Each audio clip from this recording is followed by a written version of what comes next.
Makanya mereka itu tahu bahwa akan muncul seorang nabi terakhir namanya Ahmad, karena disebutkan juga dalam Injil ya.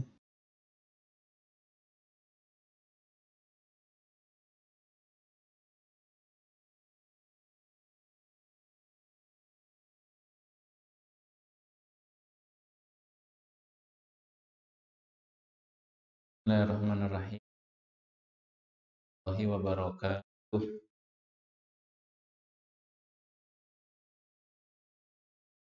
Alhamdulillah, alladzi hadana li dinah dan Allah. La ilaha illallah wa asyhadu anna wa rasul. Allahumma shalli ala Muhammad wa ala ali alamina innaka hamid. Allahumma alimna ma yanfa'una wanfa'na bima 'allamtana wa zidna yanfa'una. Allahumma la sahla illa ja'altahu sahla wa anta taj'alul hazan. Alhamdulillah, kita bersyukur kepada Allah Subhanahu wa taala, kita dihadirkan lagi dalam majelis tafsir Al-Qur'an Jumat malam Sabtu. Mudah-mudahan Allah Subhanahu wa taala jadikan kita sebagai ahlul Quran, sebagai orang yang dekat dengan Al-Quran. Salawat serta salam mudah-mudahan terlimpah curah untuk Nabi Muhammad sallallahu alaihi wasallam. Allahumma shalli Muhammad wa insyaallah pada malam hari ini kita masih di surat Al-Anbiya, surat yang ke-21. Insyaallah dari ayat 89 sampai ayat 9.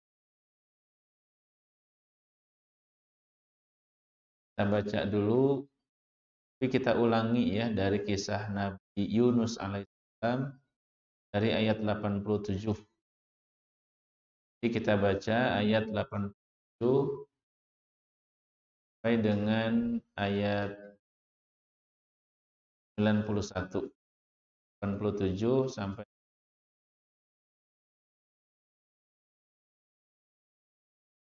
A'udzu billahi minasy syaithanir rajim.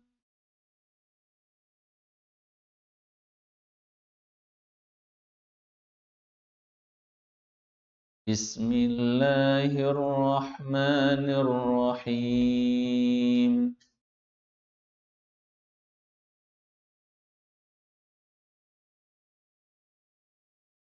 وَذَا النُّونِ إِذ ذَهَبَ مُغَاضِبًا فَظَنَّ أَن لَّن نَّقْدِرَ عَلَيْهِ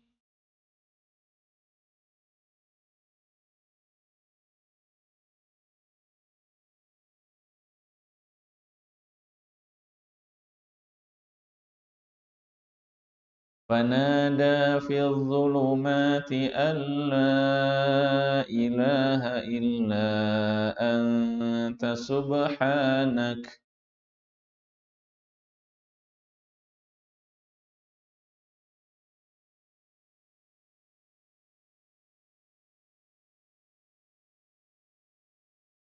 لَا إِلَٰهَ إِلَّا أَنتَ سُبْحَانَكَ إِنِّي كُنتُ مِنَ الظَّالِمِينَ.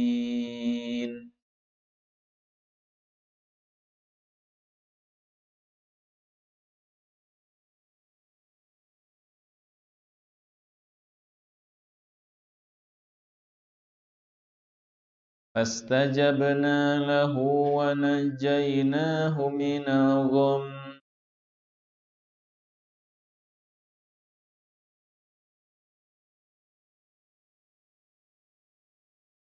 وَكَذَلِكَ نُنْجِي الْمُؤْمِنِينَ.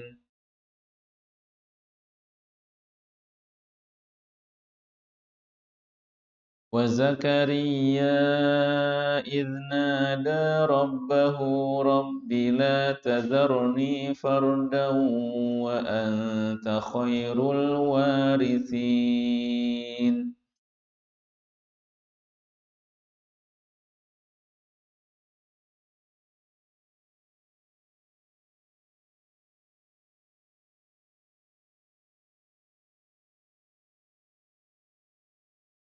فاستجبنا له ووهبنا له يحيى وأصلحنا له زوجه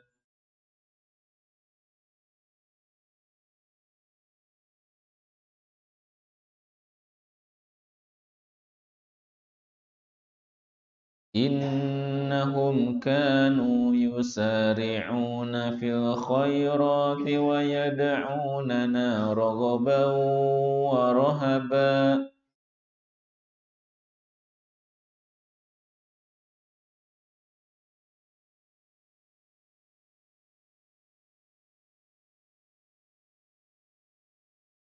وكانوا لنا خاشعين.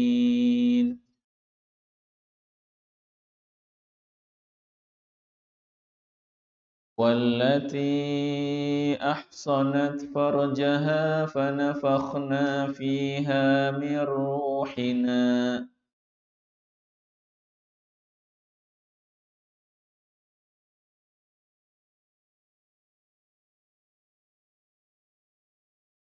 وجعلناها وابنها آية للعالمين.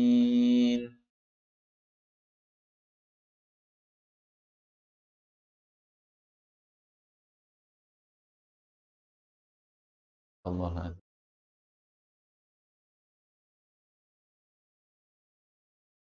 Bismillahirrahmanirrahim. Kita ulang dari kisah Nabi Yunus alaihi. Kemarin belum selesai. Jadi sekali lagi Yunus ini namanya Yunus bin Matta. Yunus bin Matta. Beliau diutus oleh Allah Subhanahu wa taala ke sebuah negeri namanya apa? Ninawa. Negeri namanya Ninawa, yang dari negeri ini lahir seorang imam besar namanya Imam Nawawi, ya bin Syaraf An-Nawawi. Ninawa ini sekarang ada di Irak, ya, di Mosul, Irak. Nabi Yunus ini diutus oleh Allah Subhanahu wa taala kepada suatu kaum, dan seperti biasa kaum itu banyak yang tidak percaya kepada nabi, mereka mendustakan nabi tersebut. Kemudian ini kisah lengkapnya, ya, kisah lengkap Nabi Yunus. Ya. Nabi Yunus ini ya sudah berusaha, untuk mendakwahi kaumnya, tapi kaumnya tidak beriman. Maka Nabi Yunus keluar dari negeri Ninawa tersebut sambil membuat ancaman. Nabi Yunus mengancam kaumnya, kalau kalian tidak beriman dan kalian mengusir aku dari negeri ini, maka kalian akan diancam, akan diazab dalam waktu 3 hari. Kalau kalian tidak beriman, kalian punya waktu 3 hari sebelum azab Allah turun. Maka Nabi Yunus keluar, tapi apakah azab itu turun? Ternyata tidak. Jadi apa yang dilakukan oleh penduduk negeri Ninawa, mereka yakin kalau seorang nabi sudah membuat ancaman, maka kata-katanya itu benar. Meskipun mereka orang kafir, tapi ketika diancam, mereka sadar nabi itu nggak pernah berbohong. Mereka keluar, ya, ke lapangan terbuka, ya, ke gurun pasir. Mereka membawa serta hewan-hewan ternaknya. sapinya dibawa, untanya dibawa, ya, istrinya dibawa, anak-anak kecilnya dibawa. Apa yang mereka lakukan di padang pasir tersebut? Mereka berdoa kepada Allah. Mereka berdoa kepada Allah, ya Allah jangan turunkan azab yang diancamkan oleh Nabi Yunus. Ya, memang apa ya, manusia itu kalau sudah diancam dia baru akan sadar. Kadang-kadang ada yang begitu. Dan ternyata tidak turun azab Allah sebagaimana disebutkan dalam surat.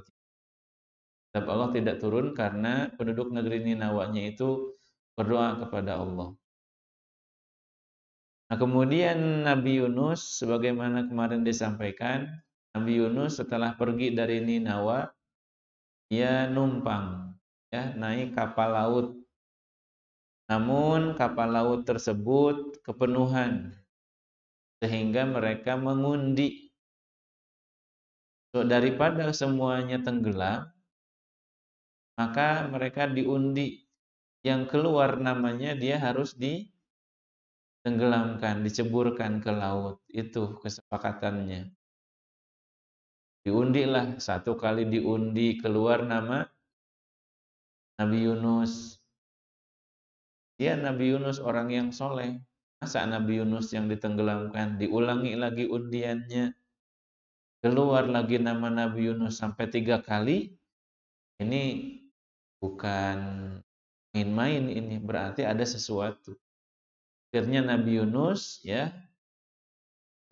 melompat dari kapal tersebut. Dan ini memang sudah diatur oleh Allah. Disebutkan oleh Ibnu Mas'ud, ya, disebutkan oleh Ibnu Mas'ud bahwa Allah itu ketika Nabi Yunus dia lompat ke laut, sebelumnya Allah itu sudah mengirim al-hut, sudah mengirim al-hut. Al-hut itu apa? Kalau sekarang paus lah, ya. Ikan paus. Allah sudah mengirim ikan paus dari minal bahril akhdar, dari laut hijau. Mana laut hijau? Yang ada laut merah, ada laut hitam, ada laut mati. Allah alam laut hijau dari mana. Jadi Allah sebelum Nabi Yunus lompat ke laut, Allah sudah mengirim, ya, paus itu dari laut hijau. Yang ada Greenland, ya, sekarang. Ya. Allah sudah mengirim sebelumnya. Jadi begitu Nabi Yunus kecemplung ke laut, langsung ditangkap oleh ikan paus tersebut. Dan Allah Subhanahu wa taala memerintahkan kepada paus tersebut, alla ta'kula lahu lahman wa la tahsham lahu azman. Wahai ikan, janganlah kamu memakan daging memakan daging Nabi Yunus atau kamu merusak melukai tulang Nabi Yunus. Kata Allah, wahai ikan, sesungguhnya Nabi Yunus itu bukan rizki untuk kamu makan, tetapi perut kamu akan dijadikan penjara bagi Nabi Yunus. Nabi Yunus itu seolah-olah oleh Allah, ya, diikob gitu, ya, dihukum. Karena seolah-olah Nabi Yunus itu tidak sabar dengan kaumnya. Tidak sabar dengan. Tapi semuanya sekali lagi adalah skenario dari Allah. Nah, maka Nabi Yunus berada di dalam perut ikan paus tersebut. Bahkan dalam ayat yang lain, Allah menyebutkan Nabi Yunus itu berada dalam 3 kegelapan. Ada dalam 3 kegelapan. Fi dhulumatin salas. 3 kegelapan itu apa? Kata Ibnu Mas'ud, Nabi Yunus itu berada dalam 3 kegelapan. 1, kegelapan perut ikan paus. Yang kedua, kegelapan di samudra laut, ya. Laut itu kan kalau enggak pakai lampu, malam itu pasti gelap. 2, kegelapan lautan. Dan yang ketiga adalah kegelapan malam. Fi dzulumatin salat. Nabi Yunus itu berada dalam 3 kegelapan, kegelapan perut ikan, kegelapan lautan, dan kegelapan malam. Nah, kemudian diriwayatkan juga bahwa Nabi Yunus itu menyangka ketika berada di dalam ikan paus tersebut bahwa beliau itu sudah meninggal. Bagaimanalah kita kayak di dalam mimpi gitu ya, dalam mimpi. Kalau kita berada di suatu kondisi heran gitu, ini teh benar apa bukan gitu. Apa yang dilakukan oleh Nabi Yunus, dia menyangka bahwa dia itu sudah meninggal, maka Nabi Yunus gerak-gerakan kakinya, ternyata masih bisa bergerak. Masih bisa bergerak, artinya masih hidup. Dan Nabi Yunus di dasar lautan itu sampai mendengar tasbihnya kerikil-kerikil yang ada di dalam lautan. Ini Nabi ya.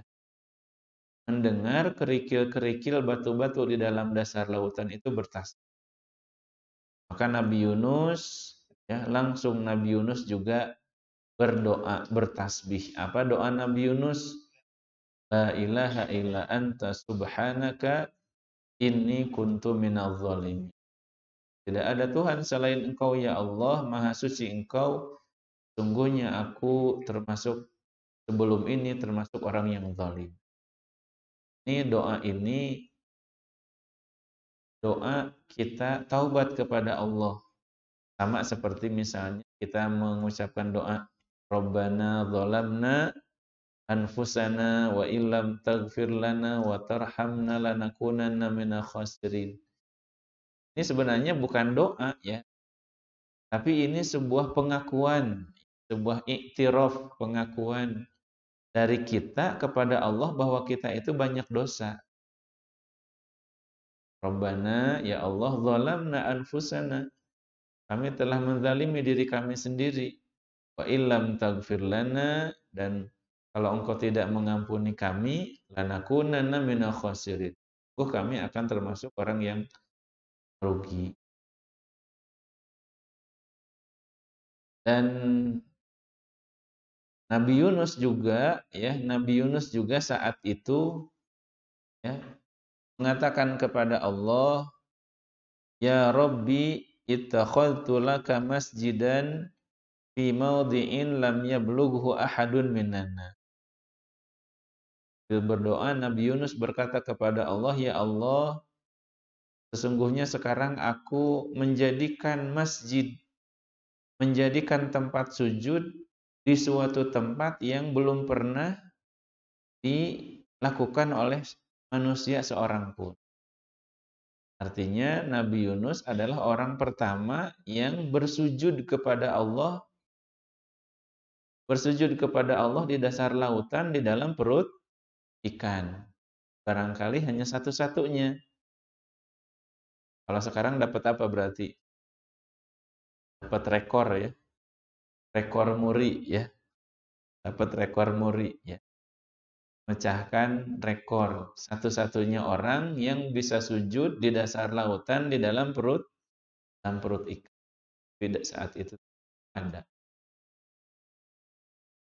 Dan dalam hadis ya Bapak-bapak, santri-santri yang dirahmati Allah, dalam hadis disebutkan man da'a bidu'a Yunus ustujiba lahu.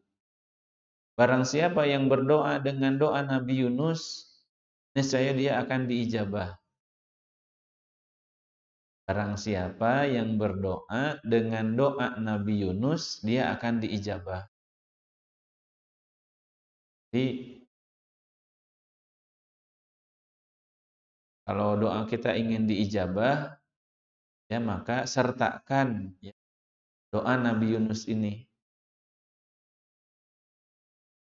Di dalam riwayat yang lain, riwayat Tirmidzi, Imam An-Nasa'i, fa innahu lam yad'u biha muslimun rabbahu fi syai'in qattu illa istajaba lahu. Tidaklah ada seorang muslim yang berdoa kepada Allah dengan doa Nabi Yunus itu kecuali dia akan diijabah. Kita punya hajat, kalau kita punya hajat, keinginan kepada Allah, hajat yang baik, sertakan doa ini. Doa ini.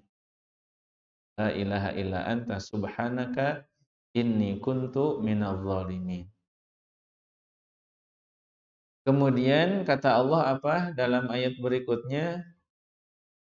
Fastajabna lahu wa najjaynahu minal gham. Fastajabna lahu, maka kami perkenankan Nabi Yunus itu. Wa najjaynahu minal gham, dan kami selamatkan Nabi Yunus itu dari al-gham, ya, dari kegelisahan, dari kedukaan, dari kesedihan.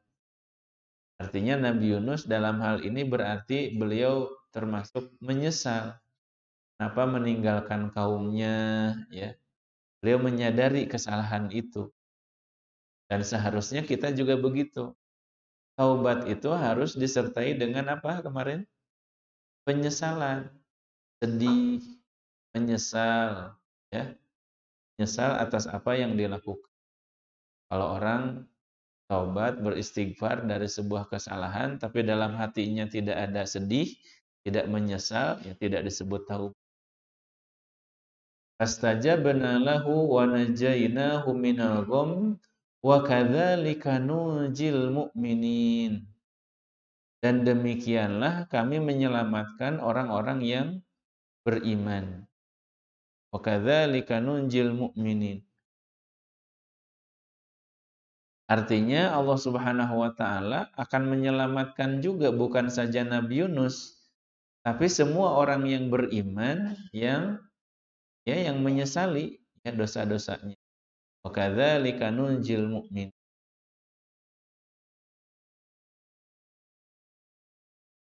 Nah, itu sampai di situ ya Nabi Yunus. Kalau kisah berikutnya Nabi Yunus ada di mana? Ada di surat As-Saffat. Bahwa Nabi Yunus setelah itu diutus oleh Allah Subhanahu wa taala ke sebuah negeri yang kaumnya lebih banyak dan mereka beriman. Mereka beriman ada di dalam surat. Kemudian berikutnya Allah Subhanahu wa taala mengisahkan tentang Nabi Zakaria. Nabi Zakaria. Wa Zakaria idznada rabbahu. Dan ingatlah dengan Nabi Zakaria.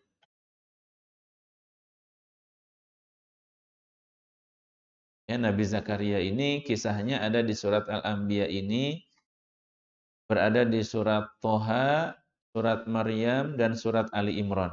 Ya. Jadi kalau ada kisah Maryam, maka di situ ada kisah Nabi Zakaria.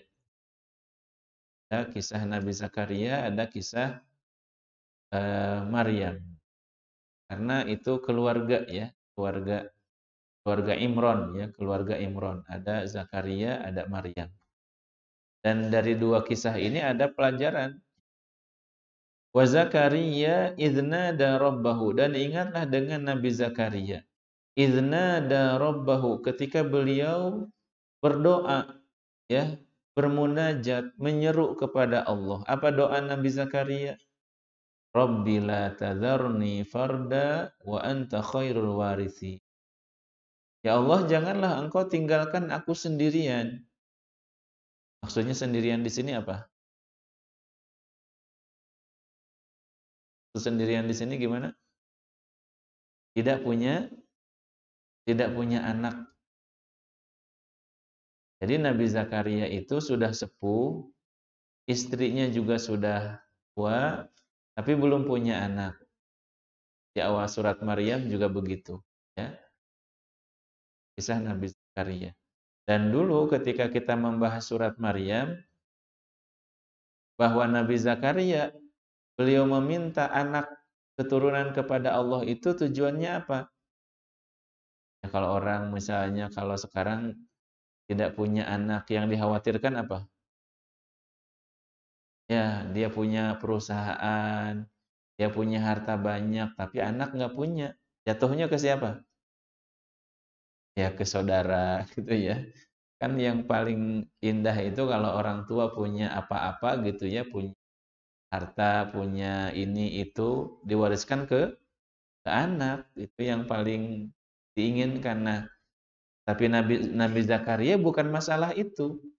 Tapi Nabi Zakaria sedih itu kalau dia nggak punya anak, siapa yang akan mewariskan apa?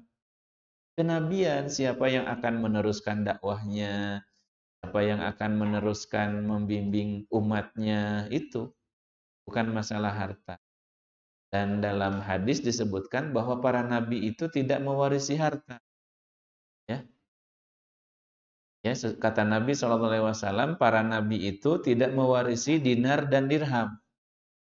Para nabi itu tidak mewarisi harta. Tetapi apa yang diwariskan oleh nabi? Ilmu. Bagaimana kita dapat warisan dari nabi? Apa warisan kita dari nabi? Al-Quran dan hadis. Kutinggalkan untuk kalian dua perkara yang kalian jika berpegang teguh keduanya, kalian tidak akan sesat. Kitab Allah dan sunnah Rasulullah. Jadi Al-Quran dan sunnah ini adalah warisan kita dari Nabi Shallallahu Alaihi Wasallam. Kita harus bangga, harus bagaimana orang-orang senang dengan kalau dapat warisan, kita harus lebih senang lagi dapat warisan yang jauh lebih berharga daripada emas perak, yaitu Quran dan sunnah. Iznada rabbahu, ketika Nabi Zakaria itu berdoa kepada Allah. Dan di dalam tafsirnya disebutkan doa Nabi Zakaria itu khufyatan an qaumihi. Sembunyi-sembunyi dari kaumnya, lagi sholat malam, ya, lagi sendiri, ya. Betul-betul ikhlas kepada Allah meminta. Apa doanya? Rabbi la tadharni farda wa anta khairul warisi. Ya Allah, janganlah Engkau tinggalkan aku sendiri tanpa punya keturunan. Wa anta khairul warithin. Sesungguhnya Engkau itu yang maha mewarisi. Nah, ya, di sini juga kalau kita berdoa itu harus sesuai.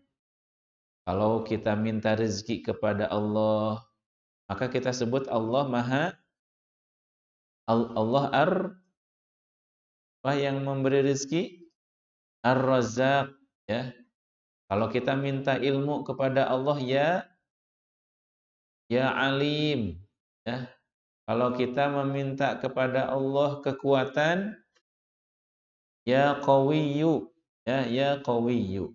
Nah, di sini Nabi Zakaria minta keturunan kepada Allah. Nabi Zakaria menyebut Allah wa anta khairul warithin. Dan engkau yang maha mewarisi. Fastajabna lahu, maka Allah memperkenankan doa Nabi Zakaria itu, wa wahabna lahu Yahya, dan Allah mengaruniakan kepada Nabi Zakaria itu seorang nabi namanya Yahya. Yahya bin Zakaria. Yahya putra Nabi Zakaria. Yahya. Kalau Yahya itu artinya, ya itu artinya hidup. Haya Yahya. Hidup. Haya Yahya. Wa aslahna lahu zaujah, dan Allah, ya, wa aslahna lahu zaujah, ya, dan Allah apa memperbaiki, kata aslaha itu artinya memperbaiki, tapi kan bukan memperbaiki istrinya, maksudnya menjadikan istrinya yang sudah tua itu bisa mengandung. Wa aslahna lahu zauj.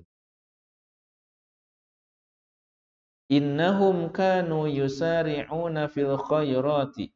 Sesungguhnya Nabi Zakaria itu dan keluarganya yusari'una fil khairati, senantiasa bersegera dalam kebaikan. Ini sifat orang beriman. Sifat orang beriman itu yusari'una fil khairat, bersegera dalam kebaikan. Dah waktunya sholat, bersegera sholat. Dah waktunya belajar ngaji, yang menghafal Quran, bersegera. Tidak lambat-lambat. Wa innahum kanu yusari'una fil khairat wa yad'unana raghaban wa rahaba. Dan Nabi Zakaria itu berdoa kepada Allah raghaban wa rahaba, dengan penuh harap dan cemas. Ya. Jadi kalau berdoa itu harus harap-harap cemas. Apa maksudnya? Berharap kebaikan yang ada di sisi Allah, kita berharap nih surga, kita berharap ampunan Allah, kita berharap nikmat kubur, kita berharap dapat rahmat Allah. Tapi kita dalam doa juga harus cemas, cemas dari siksa Allah. Jadi ada khauf, ada roja. Jadi berdoa, doa kita kepada Allah itu intinya dua, menginginkan kebaikan yang ada di sisi Allah dan kita memohon perlindungan dari keburukan yang ada, keburukan dari siksa Allah. Wa yad'unana raghaban wa rahaba wa kanu lana khashi'in. Dan Nabi Zakaria dan keluarganya itu termasuk orang-orang yang khusyuk, orang-orang yang senang. Apa yang dimaksud dengan khusyuk? Salat, khusyuk, berdoa, fokus. Sebenarnya khusyuk itu adalah apa? Khusyuk itu adalah rasa takut yang ada dalam hati. Rasa takut yang ada dalam hati yang tidak pernah berpisah. Khusyuk itu artinya rasa takut, rasa al-khauf. Al-khauf yang senantiasa ada di dalam hati, tidak pernah berpisah. Jadi kita itu kalau khusyuk itu bukan sekedar dalam sholat saja. Dalam sholat, alhamdulillah khusyuk. Dalam berdoa khusyuk. Tapi di luar masjid juga kita harus khusyuk. Artinya apa? Rasa takut kepada Allah itu harus senantiasa ada. Jadi soleh itu jangan hanya di masjid, tapi di luar masjid, di pasar, di jalan, ketika di tengah keramaian kita juga harus soleh.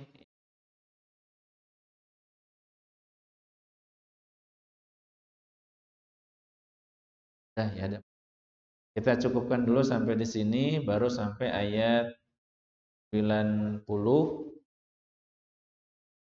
Biasa banyak ya, ayat-ayat Al-Quran itu satu ayat saja. Kalau dibahasnya sedikit, ya sayang. Ya. Kita ikuti aja ya. Kita cukupkan sampai ayat 90.